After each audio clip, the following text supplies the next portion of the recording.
Faman zaida fil mali wal jah. Tapi kalau orang bisa menjadikan dirinya zuhud kepada harta dan tahta, zuhud itu tidak menjadikan harta dan tahta di dalam hatinya. Biarpun ternyata adalah tahta telah ia injak dan ia duduki, harta dan telah ada di kantongnya. Dia kaya raya, mungkin pangkatnya tinggi, tidak akan mempengaruhi hatinya. Biarpun dia memilikinya, tapi tidak akan merusak hatinya. Jadi dia tidak dikuasai oleh tahta dan harta. Namanya zuhud. Zuhud itu, kalimat zuhud, orang zuhud bukan berarti orang yang tidak mampu. Zuhud itu orang punya sesuatu, tapi sesuatu tersebut laisa zuhud, atau dikatakan walaisa zuhdu, bukanlah zuhud itu alla tamlika syai'a, bukanlah zuhud.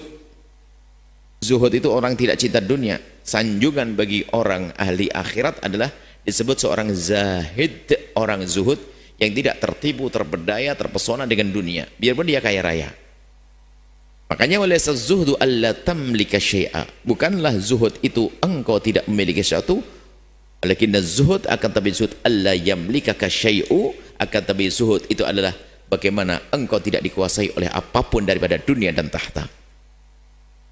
Ini memiliki harta sah.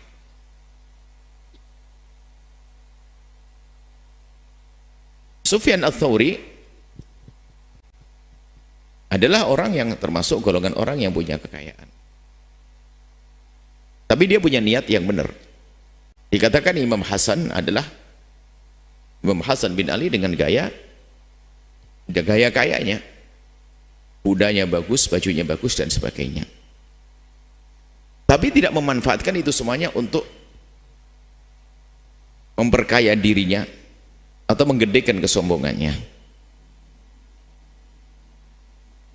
Kalau Imam Sufyan Ats-Tsauri itu ditanya oleh salah satu temannya, ya Aba Abdullah, ya Aba Abdullah, ya Aba Abdullah, wahai Aba Abdullah, Sufyan Ats-Tsauri, tumsik hadi dananir, ajib, kau simpan kekayaan.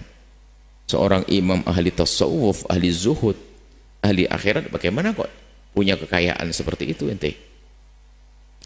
Faqala uskut, ente diam. Laula hadhid dananiru, kalau bukan karena dinar kekayaan yang aku miliki, ada tamandala bina haula'il muluk, niscaya penguasa-penguasa itu akan tamandala bina. Apa tamandala bina itu? Man tamandalu dari mindil. Mindil itu adalah sapu tangan. Kalau bukan aku orang begini ini, lihat, penguasa itu akan menjadikan saya kayak mindil, lap, direndahkan di mana-mana. Maka perlu agar tidak direndahkan, bukan untuk menyombongkan diri. Kalau Imam Hasan ditanya, Imam Hasan, ente cucu Nabi, bagaimana dandanmu seperti itu? Kok bajumu bagus, kudamu bagus, pedangmu bagus? Beliau hanya menjawab, aku sengaja pakai seperti ini agar baju ini berkata kepada mereka, aku cukup, jangan dikasihani saya. Malah agar tidak orang memberinya. Malah kebalikannya, kita ini kadang-kadang menampilkan tampak kesolehan biar dikasih duit sama orang, kan kacau.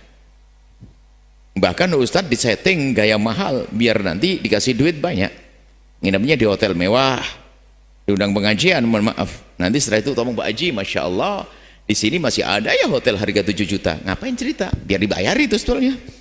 Nah, turun pakai mobil mewah biar dihargai, saya ini ustadz mahal. Wah, ini kan kacau semuanya. Bukan mengatakan Imam Hasan, aku pakai begini biar orang nggak ngasihani sama saya, kasihan Imam Hasan, nggak ada. Justru untuk agar tidak meminta-minta, tidak merengek. Hebat. Jadi orang boleh punya kekayaan, tapi untuk kemuliaan dirinya, kemuliaan Islam. Yang nggak boleh adalah untuk menyombongkan dirinya. Jangan sampai ada tamandala, sehingga dijadikan mindil oleh penguasa, karena dia rendah, fakir. Dan kalau orang sudah tidak terberdaya dengan dunia, sampai ada dalam sejarah namanya Al-Laits bin Sa'ad, itu orang sangat dermawan, kaya raya dermawan, nggak pernah zakat. Kenapa? Tidak sempat wajib zakat. Jadi belum waktunya, belum haul sudah habis dibagi-bagi. Begitu mudahnya dapat kekayaan. Jadi saking dermawannya dia nggak sempat wajib zakat sampai dikatakan. Ibaratnya saya dapat punya emas berapa yang sampai kelas zakat kan 84 gram ya. Ini bukan setengah kilo deh. Saya bisa dapat penghasilan emas setengah kilo. Tapi dalam berapa bulan sudah saya bagikan. Nah, tidak wajib zakat, tidak sempat zakat. Sampai ada orang semacam itu. Tapi bukan berarti kalau orang zuhud itu biarpun dalam keadaan kekaya raya, punya tahta tinggi, tidak akan terpesona. Setelah Anda menyaksikan video ini, jangan lupa berselawat kepada baginda Nabi Muhammad sallallahu alaihi wa alihi wa sahbihi wasallam.